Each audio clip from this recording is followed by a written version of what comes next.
Der Schrank auf dem Hügel von Romy van Mader.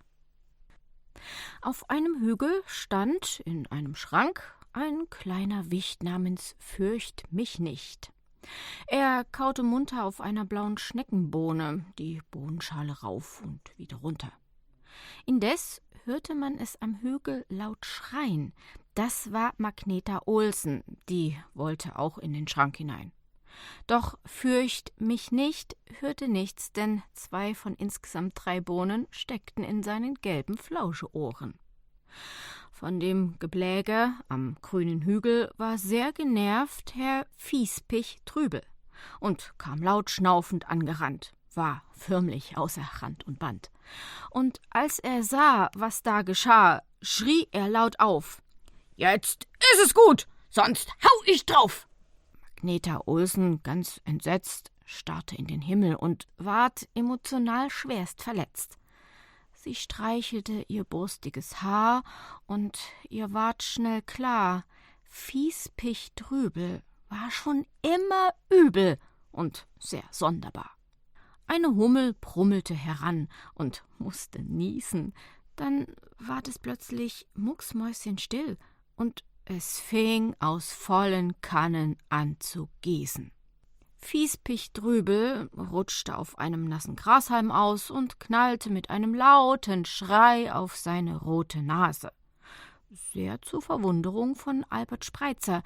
Dieser Herr ward ein berühmter Bergspitzelhase. »Oh, wie kann ich helfen?« fragte Herr Albert Spreitzer ganz aufgeregt, und noch ehe er sich's versah, flog Trübel plötzlich über den Hügel drüber und ward weg. Sehr sonderbar. Seine langen Löffel spitzte Albert in die Höhe, horchte kurz auf und rief: Herr Trübel ist unten im Dorfe gut angekommen, nur sein linkes Bein ist etwas schief. Wen interessiert's? Keiner wollte es wissen. Und so hüpfte Albert Spreitzer einfach weiter und schien trotz Prasselregen und Donnerschlag ausgesprochen heiter. Frau Olsen indes, nass bis auf die Haut, hielt sich versteckt in einer kleinen Mulde unterm Schrank und schniefte laut: »So ein Mist, wär ich doch nur dem Wicht nicht hinterher!« Und geradewegs aufs Wort öffnete Fürcht mich nicht den Schrein und bat Frau Olsen freundlich zu sich rein.